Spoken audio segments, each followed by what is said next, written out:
so excited to be the host of this Novate mentorship call this evening.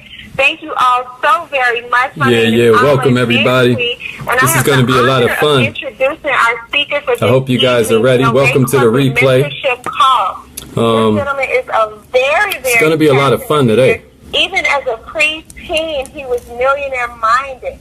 He has been building businesses since the young age of 11 years old and has continued to be very successful throughout his adult life as well. I won't be able to respond to everybody like in person, everybody, but you have my word. I will respond afterwards. You can leave your questions down in the comment section, and I got your back. You got my word on that. He's a founding member of our amazing company, as well as a member of the Leadership Council. Some of you on the line know him as the creator of the Affirmation Nation, where he hosts an affirmation call every single morning, 7 days a week, just to develop our mindset because he wants all of us to win.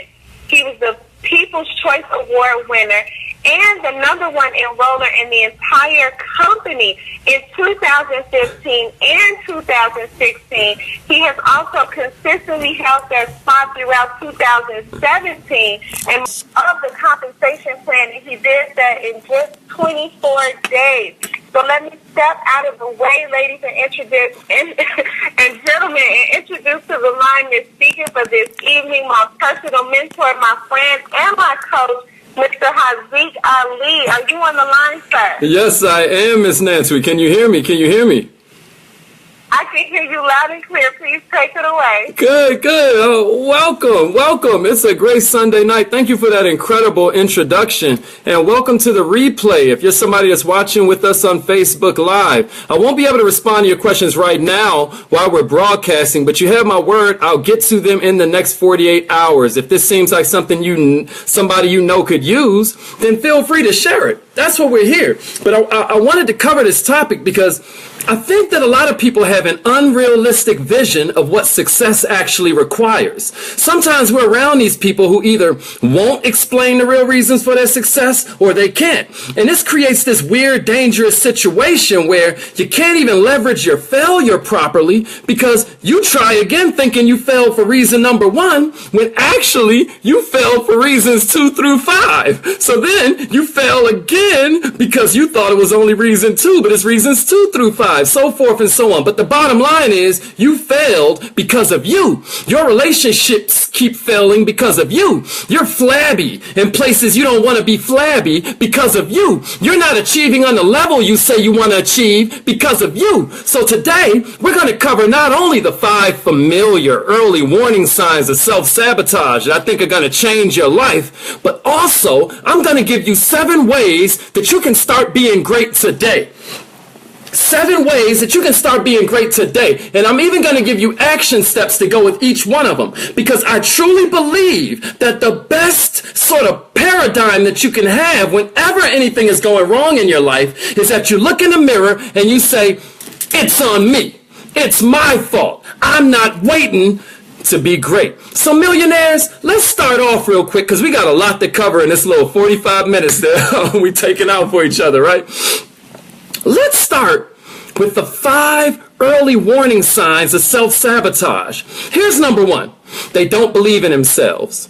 Millionaires, this is powerful because whoever has the strongest belief always has the biggest influence. So the first way that you'll notice that somebody's on their way to a huge self-sabotaging debacle is that you'll notice they don't believe in themselves. Now, I don't know what type of things you read, but if you're always walking around under the influence in this world, you're going to have a problem. Don't forget, whoever has the strongest belief has the biggest influence. Now, one of the best books ever written on entrepreneurship tells you really clearly that before the enemy can throw you off, he has to make you question your identity. You know, it's like, if you're the son of God, right? Turn these stones into bread, or throw yourself down the mountain, right? Show me your paycheck, right? It's the devil. And see, here you are not sure yourself. Oh man, it's over, baby. This whole world is jacked up because the devil believes in God more than the people do, man. He's just choosing to do bad. You know who mastered internet marketing first? Pornographers. You know who the most insane direct mail advertisers are? The casinos. See, the devil believes, but our problem is you're walking around with something that can bless the multitudes and you kind of ain't sure. You're standing around complaining because you don't realize you're the one that you're waiting for. Ladies, it's time for you to be Princess Charming. He may or may not ever pull up on the white horse. But guess what? The bottom line is everybody shows up quicker when you become who you're looking for. Believe you can become that person quicker. And when you really believe in yourself, you'll know because you'll stop looking for heroes and start looking for mentors. But what's the second way that people self-sabotage themselves? Oh, this is a good one. They believe breaking small commitments doesn't matter. That's a trick of the devil. That's a trick of the devil. If there ever was a trick of the devil, that's it. I talk about this a little bit in the book that I'm about to drop, right? But words have immense power. There is power of life and death in the tongue. As a matter of fact, when I do, they've done these huge medical studies, right? Where and when they do these studies on the different medicines and the pills and syrups that they come out with, the question is never, is there a placebo effect? The question is, how much placebo effect is in that study? In other words, on some level, just because somebody you respect told you with some words that this medicine would have an effect, it begins to have an effect with words. Your brain, the same brain that built the pyramids, goes into effect to manifest the exact reality that matches with the energy in that word. This is why we do these affirmation calls every morning with hundreds of people 7 days a week. But listen, the minute you start breaking your word, arriving late, putting off when you said you'd start that business, putting off when you said you'd make that follow-up phone call, you're shattering the magical effect that language can have on your life, and it's tragic. You're creating a pattern where you're saying your word doesn't matter. Your word is to be ignored. What then do you think will happen when you look in the mirror and say, I'm going to stop smoking, or I'm going to be rich, or I'm going to be a millionaire? Well, for many, they've made a joke out of themselves, to themselves. It's self-sabotage. Here's number 3. One of the 5 early warning signs of self-sabotage is that this person fears being used instead of fearing being useless. You heard me? They fear being used more than they fear being useless. Now, we're going to talk more about this in a minute, but try to remember, you're a rare, beautiful, golden being. I mean, you're golden. But listen to me, gold isn't $63 a gram right now because it's rare. Gold isn't $63 a gram right now because it's beautiful. Gold is valuable because in this world of exchange, we use it. It's valuable because we use it. You know, it's in all the electronic components. It's on this phone you're listening to me in. It's on this iPad I'm watching y'all on, right? Gold conducts electricity better than anything else. It's of value. Listen to me, millionaires. In this world of exchange, it's more vital than ever that you ask not what your leadership, your fans, your team, your customers can do for you, but what you can do for your leadership, your fans, your team, or your customers. Give yourself away. Any thoughts of victimization, any thoughts of inferiority are simply self-sabotage. I've seen living proof of this over and over again in my own life. And if you do more than you're paid for, eventually you will be paid for more than you do. Listen to me now, believe me later on. Here's number 4. They think ego and self-esteem are synonyms when actually they're opposites. How many times have we seen those cartoons with the angel on one shoulder and the devil on the other shoulder? Millionaires, that devil is ego. That's ego. Ego makes the path more important than the destination. Who does he think he's talking to? She must think I'm like that last guy she was dealing with. Right? Right? I don't know who they think they got me twisted, right? Let's say that thing that'll crush their soul. Right? No. That's ego. Your ego is not your amigo. Not even close. Matter of fact, this kind of sums up everything else that we just now said. Ego is largely coming from the part of you that's deathly afraid of the same change you're praying for. You have to kill it the second it shows up. Brush that little idiot off your shoulder. If not, any change to your self-image is going to be immediately contested. And that's why people who would spend money on clothing or a vacation or a night out in a heartbeat have to think about starting a business. Their ego sees them as looking good, but their ego doesn't see them as becoming rich. Right? But here's number 5. And if none of these other 4 have shown up in your life, I want you to ask yourself honestly if this one resonates with you. The 5th early warning sign of self-sabotage is that these people prize comfort and security over growth and opportunity. Millionaires, listen to me. I saw an Instagram meme not too long ago. It was funny but heartbreaking. You ever felt something like that? The 2 little kids are sitting there and they're playing on the floor, and one of them looks over to the other one and says, "What do you want to be when you give up?" Oh, what are you going to be when you give up? Thomas Jefferson, right? He famously said that any man willing to give up his freedom for security deserves neither one. Now that's crazy, because he was a slave owner. Listen, I know they put Harriet Tubman on the $20 bill, right? But remember, as long as we finishing up Black History Month, or as Donald Trump calls it, February, right? Let's remember, she said, "I freed thousands of slaves, but I could have freed thousands more if only they would have known they were slaves." Ladies, you want to talk about mental toughness? Let's talk about Harriet Tubman. After Harriet had already been to freedom a couple times, she came back for this newest group, which included her husband. And after they traveled a ways, he wanted to go back to the comfort and the security of the plantation. Now, this sounds bad, but you got to remember, homeboy had no picture of freedom. His ego made him feel as though the was better than the unknown heaven. Well, as the story goes, she had to shove an actual gun in his face to keep him from going back. She told him, "You could come under freedom, or I can leave you dead right here, but you're not going back." Now, I'm not suggesting that you threaten anybody's life for a couple extra sales, right? That's not what we're saying. But what I'm telling you is that people naturally sabotage themselves by prizing security over opportunity, trying to slide safely into their tombstone. Listen, nobody gets out alive. But don't be one of those people that die in their 20s but don't get buried until they're 75. Don't wait to be great. Don't wait to be great. Don't wait to be great. What I want you to do is take real serious note of these 7 keys I'm about to give you.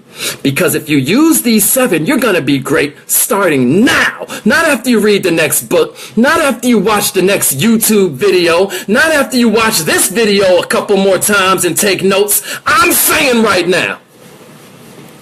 Here's number 1. Take responsibility. If you want to be great right now, take responsibility. Now, responsibility is actually 2 words. It's actually 2 words. Did you know that? You got response and you got ability. It's the ability to respond. We all know Rockefeller, right? John D. Rockefeller, one of the richest men in history, especially in America. Well, we know he made his money from oil, but do you realize that when he came to the forefront, kerosene was actually on the front page of every newspaper as blowing everybody's house up? People were using it in unsafe ways. It wasn't being refined in a manner that made it very stable. People's homes were exploding like bombs. You had people saying, "No, keep the future away. It's too unsafe."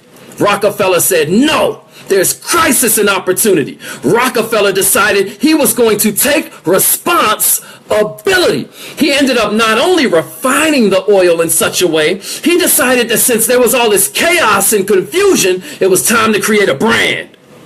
He decided to create a brand called Standard Oil. He decided that we would hold our product to a certain standard that takes advantage of the fact that everybody else out here is being trifling. Everybody else out here is being slovenly. See, you say the leadership is allowing negativity. That sounds like an opportunity. You say people need love and support and answers. That sounds like an opportunity. You say society is in turmoil and people need leadership. That sounds like an opportunity. Everybody always says with great power comes great responsibility. But millionaires, remember this, with great responsibility comes great power. I forgot that part. I got something else interesting for you. Responsibility has two different levels to it. One is a responsibility to yourself, right? That you carry out the solutions you were called to execute. But the second level is your responsibility to your family, to your community, to the society, to your flock, to be great now.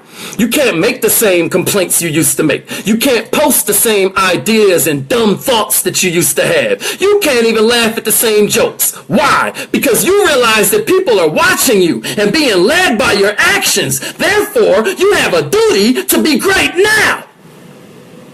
You can't afford to be out here quitting because there are people watching you who felt like you were going to quit at first because all they've ever seen in their life is quitters.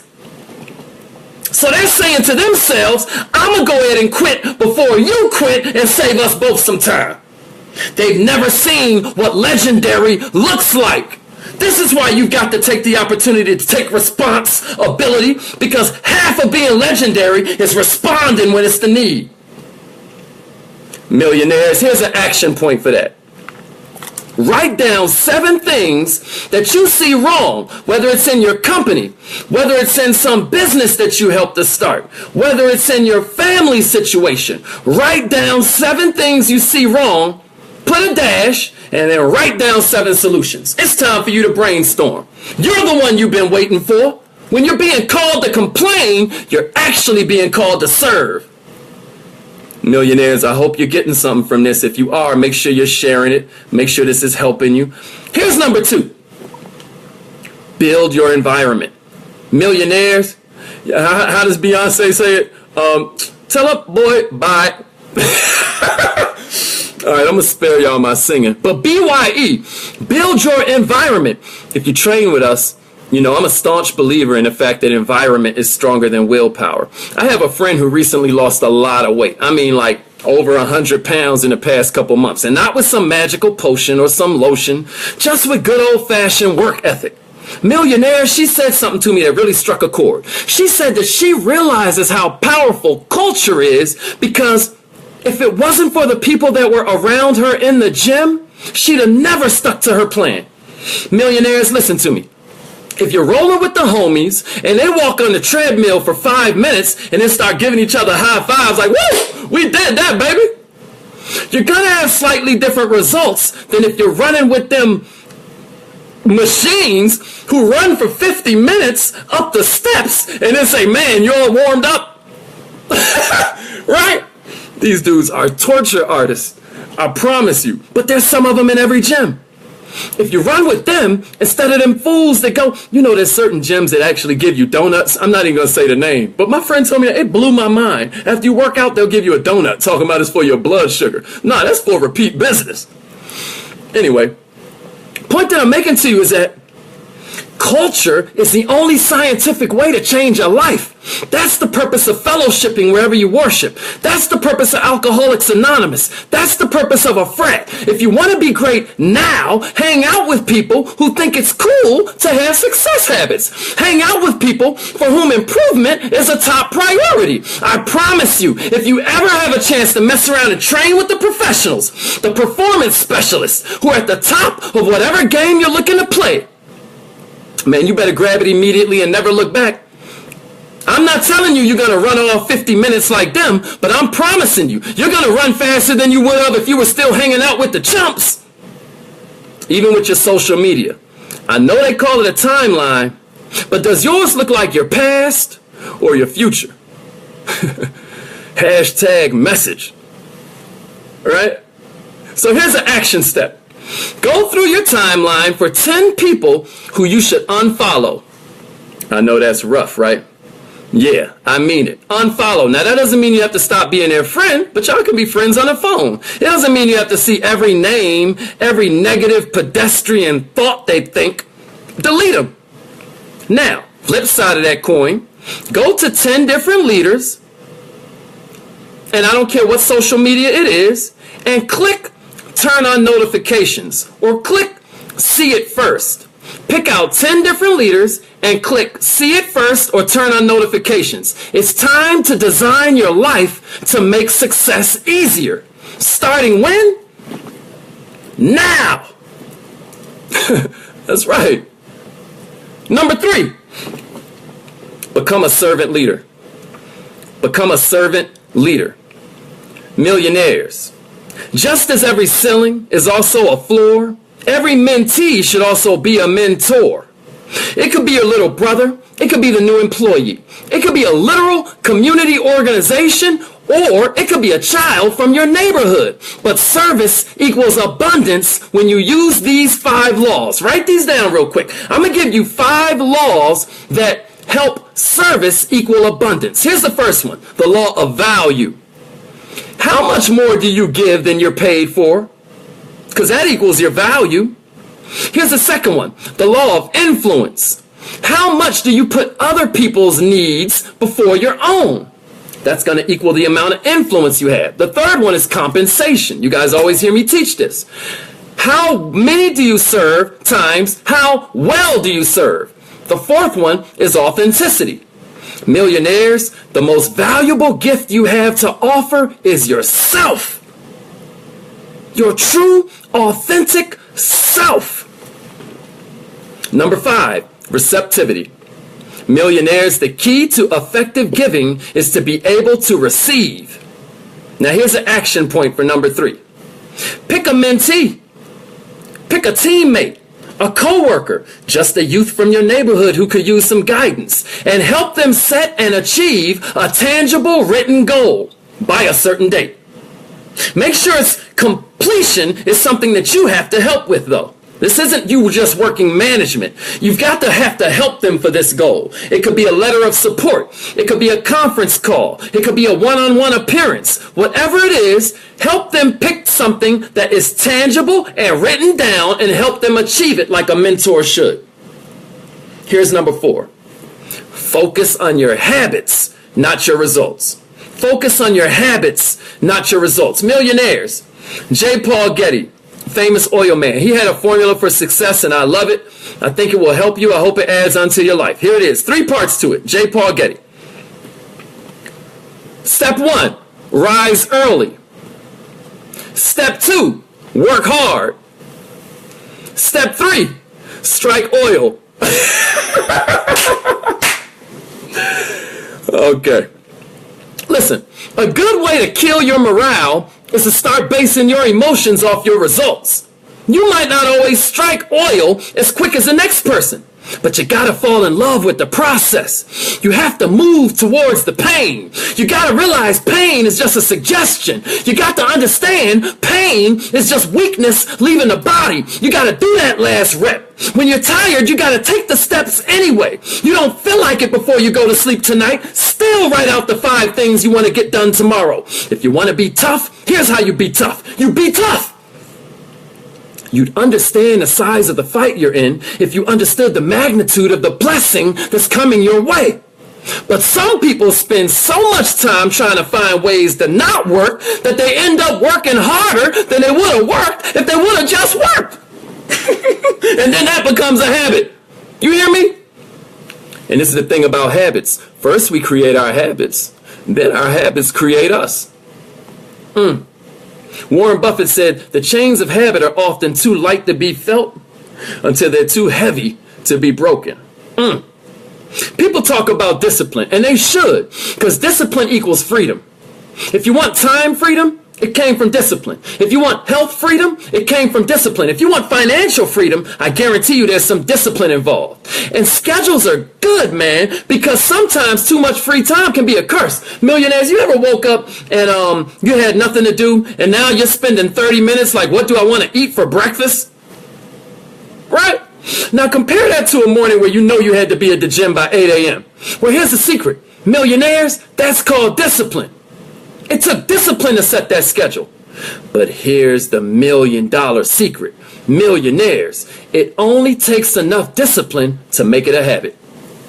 One of my mentees was talking about how now that I taught her this process of making a to-do list before she goes into her day the next day, now her day, and I quote, isn't fun unless she writes out that 5-thing to-do list.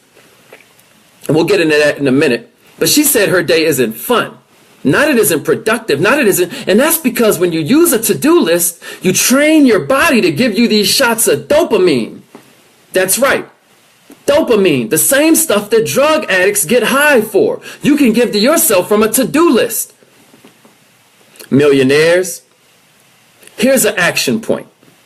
Write down the 3 habits that if you had them would make you top 5% in your whole industry. Only 3. Just write down 3 habits that if you had them would make you in the top 5% of your industry. Knowing is half the battle, isn't it? And that brings us to number 5. Honor your teachers. Millionaires, you have to learn to honor your teachers. The greatest trick the devil ever pulled was making you call yourself an employee when you're supposed to be calling yourself an apprentice. And I know that sounds cool, but it comes with a lot. I used to watch a lot of karate movies when I was little, right? And one thing I always used to notice about these karate movies is that in every single movie, you ever heard the phrase, poor is the student who doesn't surpass the master? You ever heard that before? Well, listen, in every karate movie, you see the exact same story every time. The student, at the end of the movie, whips the guy who was doing all the teaching. Well, that taught me something. Always be the student. One of my mentors is a guy named Rico McDaniel, right? He was a millionaire by 25 years old. I got another one named Devin Robinson. He's opened up like close to 100 beauty supply stores at this point. I got another one named Ivy Stokes. He went from about $10 to about $600 million in counting. He's never played professional sports. He's never managed a rapper. Well, listen, that's not Rico. That's not Devin. That's not Ivy. That's Mr. McDaniel. That's Professor Devin. That's Mr. Stokes. Oh, Haziq, they don't mind. Well, you know, why would they? These are humble, millionaire-minded servant leaders who could care less about all that tiny, petty human crap. But my point, the minute you start addressing them with words like they're your peers is the minute you stop treasuring every word and analyzing every thought and concept so you can model the mentality, the character, and the habits of the people that have the results you want. Honor your teachers. If they give you advice, do it as quickly as you possibly can and then report your results back to them. This is how you recruit a mentor. This is how you honor a teacher. Now, I know the rules of ego say familiarity breeds contempt. But if you let that teacher become common to you before you've achieved what they've done or are doing, you're boo-boo the fool. And you're being wasteful instead of grateful. Smarten up. Here's an action point for that one. Write down 5 mentors you need advice from in 5 different areas. You know, the 5 I suggest are personal finances, job performance, relationship, maybe a health mentor, and then somebody in the world of spirituality. Here's what you do. You create a single question for them and then resolve to report back to them with your results ASAP. Immediately. This is how you recruit a mentor. Here's number 6. Number 6. Don't just plan, millionaires. Prepare. Don't just plan for the next day, millionaires. Prepare. Tony Robbins, he's definitely one of my mentors from afar, right? There's this famous story where he was asking Nelson Mandela, how did he survive 27 years of prison for an offense no human being in their right mind would even consider a real crime? Standing up for your human rights? How do you sit in a jail cell for 27 years? How do you survive? He said, I didn't survive. I propel. You know, that's that South African accent. He's like, I prepare. Millionaires, don't just plan for your next day. You gotta prepare. See, public speaking, negotiation, servant leadership, entrepreneurship, right?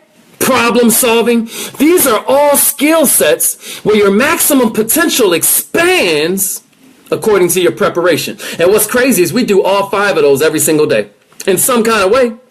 Do yourself a favor then and prepare. For your action step, there's a story about Charles Schwab and this efficiency expert named Ivy Lee. You know, we about to get out of here. I just want to leave you with this story, right? Charles Schwab and this efficiency expert Ivy Lee. Ivy Lee walks into his office. This is back in the 1920s. And he says to Mr. Schwab, the same one you know from the financial houses today, he says to him, Mr. Schwab, I have an idea that will make you untold amounts of money. I don't even want you to pay me first. Now that's an offer you can't refuse, right? He said, don't even pay me. Only pay me what you think it's worth after you implement it. Are you interested? Mr. Schwab said, man, you had me at don't have to pay you. He probably didn't say that. That's me imagining. That's me imagining what would have happened in the story. So bear with me. So at any rate, Ivy Lee goes on to share with Mr. Schwab's employees, and as the story goes, it's very well documented, he gave him what would amount to, in today's money, $400,000 for the idea that I'm about to share with you for free. You guys ready? All right, here we go. Each night, before you go to sleep, make a list of the 5 things that you need to do the next day, starting with the most important and ending with the least important of the 5. When you are done with those 5 things, you cross them out. Now, whichever of those 5 things you don't get to, you add to tomorrow's list and you start over. Millionaires, when Mr. Schwab put that into practice in his company, the results were so phenomenal that he gave this man $400,000 in today's money for that simple little conversation. Millionaires, we're about to get out of here, but I want you to understand something. Don't plan for your day. Prepare. When you get off of this training, do yourself a favor and write down the 5 things that you need to accomplish tomorrow. One of my favorite mentors from afar, Mr. Peter Diamandis, he has this whole thing about compressing time. And he says, write down a goal you want to accomplish in 10 years. And then ask yourself, why can't you do that in 6 months? Why indeed? Well, for most people, the reason is that they don't prepare. For most people, the reason that they won't accomplish much of anything is not that they're planning to fail, it's that they're failing to plan. They're failing to prepare. Millionaires, not you. You invested some time in this training tonight. You're here to use it. And that brings us to number 7. That brings us to the 7th and final of the 7 ways to be great. Wow, I put up 10 fingers when I said 7. The 7 ways to be great. Here's number 7, kind of a bonus. Study your notes for things that you're going to execute immediately. Millionaires. I believe that Jim Rohn said it best, but this is the whole point, man. If you got value from this, and honestly, only if you got value from this, you have to. You may not always have the words or the music, so we play songs for each other. It's good karma. And remember, the universe gives to the givers just like it takes from the takers. It's my honor if I've been able to speak for you. It's my honor if I've been able to speak to you for a couple moments. But remember, like Jim Rohn said, if you let your learning lead to knowledge, you become a fool. If you let your learning lead to action, you become wealthy. Or the way we say it is, either your mind has to expand to match your goals, or your goals will just shrink to match your mind. I love you all. I hope that you have an incredible week. I hope that this has been something that is useful for